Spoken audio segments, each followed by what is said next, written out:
L'embolisation de fibromes est un traitement mini-invasif et conservateur.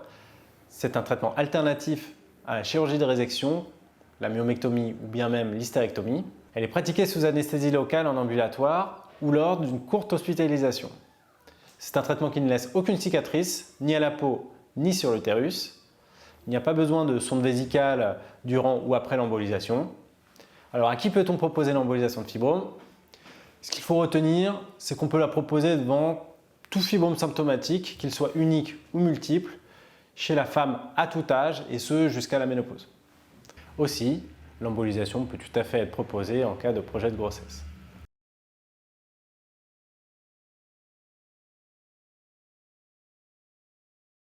Un fibrome unique est éligible à une embolisation, qu'il soit de petite taille ou volumineux. Par exemple, l'embolisation est possible et efficace même si le fibrome mesure 10 ou 15 cm de diamètre. Les fibromes multiples peuvent être traités par embolisation et ce sans limite de taille. On peut traiter efficacement des fibromes même volumineux. On peut également traiter les fibromes peu importe la localisation.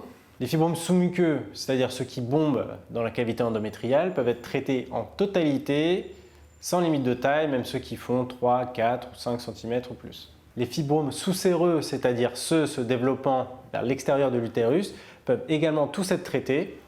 Le risque de complications est exceptionnel, il n'en a jamais été décrit depuis plusieurs années.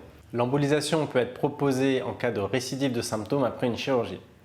La récidive correspond aux fibromes laissés en place après une chirurgie de résection et qui ont continué à grossir au fil du temps jusqu'au point de devenir symptomatiques. Et l'embolisation permet de traiter la totalité des fibromes restants en une seule intervention.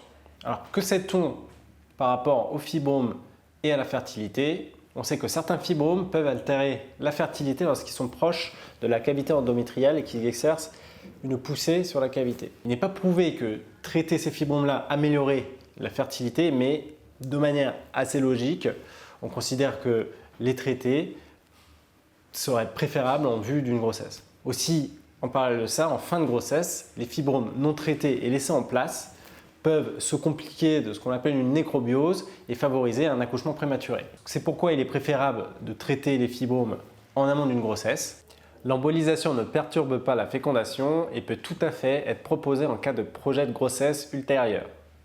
Elle inactive et ramollit l'ensemble des fibromes en place sans besoin d'incision de l'utérus et sans laisser de cicatrices.